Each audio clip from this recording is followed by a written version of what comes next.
सद्गुरू श्री ब्रह्मचैतन्य महाराज गोंदवलेकर यांचं प्रवचन 25 मार्च. प्रपंच केवळ कर्तव्य कर्म म्हणून करा. एका माणसाला विडी ओढण्याचे फार व्यसन होते. तो आजारी पडल्यावर त्याने डॉक्टरांना सांगितले, मला तुम्ही औषध दिले तरी मी विडी सोडणार नाही. त्याचा डॉक्टर फार हुशार होता. त्याने त्याला एक गोळी देऊन विडी ओढण्यापूर्वी ती तोंडात धरीत जा म्हणून सांगितले. त्या गोळीमुळे विडीच्या तंबाखूचे विष त्याला बाधत नसे. तसे आपण प्रपंच करताना वागले पाहिजे. प्रपंच आम्हाला सुख देईल ही आमची कल्पनाच नाहीशी झाली पाहिजे. म्हणजे प्रपंचाची हावही कमी होईल आणि नंतर कर्तव्यापुरतेच आम्ही प्रपंचात राहू. जोपर्यंत प्रपंचाकडे आमची दृष्टी आहे तोपर्यंत आम्हाला समाधान कालत्रयीही मिळणे शक्य नाही. प्रारब्धाने प्रपंच आला आहे तो कर्तव्य कर्म म्हणून करीत जा, पण त्यात सुख मिळणार आहे या कल्पनेने तो करू नका. प्रपंची लोकांचा स्वभाव फार विचित्र आहे. त्यांना खरे सांगितले तर ते आवडत नाही. वास्तविक आपण प्रपंचातले संबंधी लोक कामापुरते एकत्र जमतो. 5 जण मिळून प्रपंच बनतो. त्यामध्ये प्रत्येक जण स्वार्थी असतो.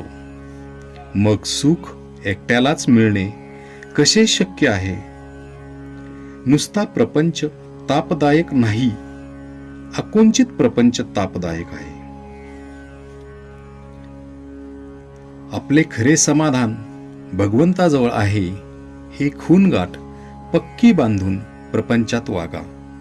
ज्याप्रमाणे व्यापारात नफा हवा म्हणून व्यापार करतात, तो होत नसेल तर व्यापारात काहीच तथ्य नाही. तसेच प्रपंचात समाधान हा नफा आहे. तो जर मिळत नसेल तर प्रपंचाचा लोभ धरण्यात काय फायदा आहे? तुझ्या असमाधानाचे कारण नक्की सांग असे जर आपण एखाद्याला विचारले तर त्याला खात्रीलायक कारण सांगता येणार नाही. याचा अर्थ असा की तत्वदृष्ट्या समाधान व्हायला खरोखरीच कशाची जरुरी नाही. पण ही गोष्ट कुणाला पटत नाही. आहे त्या अवस्थेमध्ये आपले समाधान टिकत नाही आणि पाहिजे ती वस्तू मिळाली तरी आपण पूर्ण सुखी होत नाही.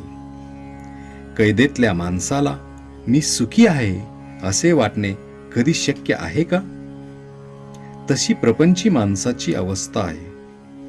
खरोखर प्रपंचात समाधान आनंद मिळत नाही हे अगदी सर्वांना कळते. परंतु शहरातले लोक केवळ अभिमानामुळे आणि खेड्यातले लोक अज्ञानामुळे जसे वागायला पाहिजे तसे वागत नाहीत. या प्रपंचात राहून सुद्धा भगवंताचे प्रेम आणि समाधान आम्हाला कसे मिळविता येईल याचा आपण आधी विचार करायला पाहिजे. नामाच्या सहवासात राहिल्याने देहावरचे प्रेम आपोआप नष्ट होईल आणि मग देहाने मानलेल्या प्रपंचावरचेही प्रेम कमी होईल आणि पुढे त्याला सर्वत्र परमेश्वरच दिसेल. प्रपंच सुखाचा करणे याचेच नाव परमार्थ होय. श्रीराम जय राम जय जय राम.